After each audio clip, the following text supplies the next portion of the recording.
Hello, welcome to Middle East in Depth, part of Levant TV's Press Reviews. Mark Boothroyd writes an article on the Sia Solidarity Movement website looking at the Stop the War Coalition's Confronting a World at War conference last Saturday. They said they started leafletting the conference early and almost immediately came into contact with Stop the War's less savoury side, where several older activists leafletting the conference for their respective causes asked if Stop the War supported the jihadists and referred to them as the pro-ISIS lot.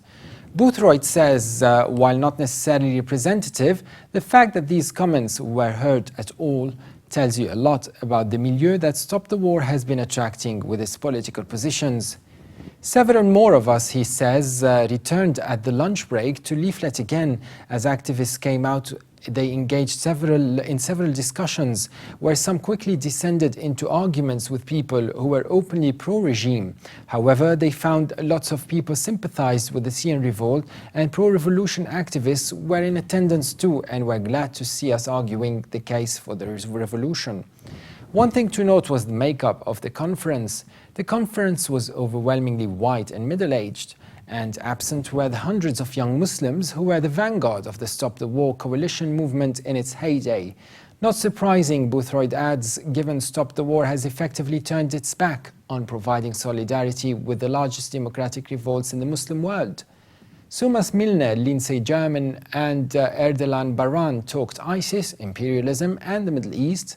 Milner's talks focused on the alleged role the US has facilitated through the growth of ISIS in order to destabilize and weaken the Syrian government, which was basically a recounting of his latest Guardian article, where he makes this claim based on a recently released Defense Intelligence Agency document.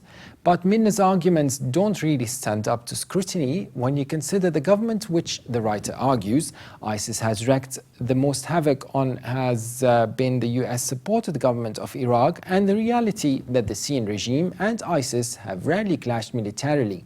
In fact, he says, the majority of ISIS attacks have been on the Syrian rebels and on Kurdish groups. Milner's research has been taken apart in more detail by Michael Kradajis and Brian Slocock. Milner also alleged that Israel had been backing Syrian rebels in the area around the Golan Heights, saying it wasn't a coincidence that there were no clashes between the rebels and Israel there.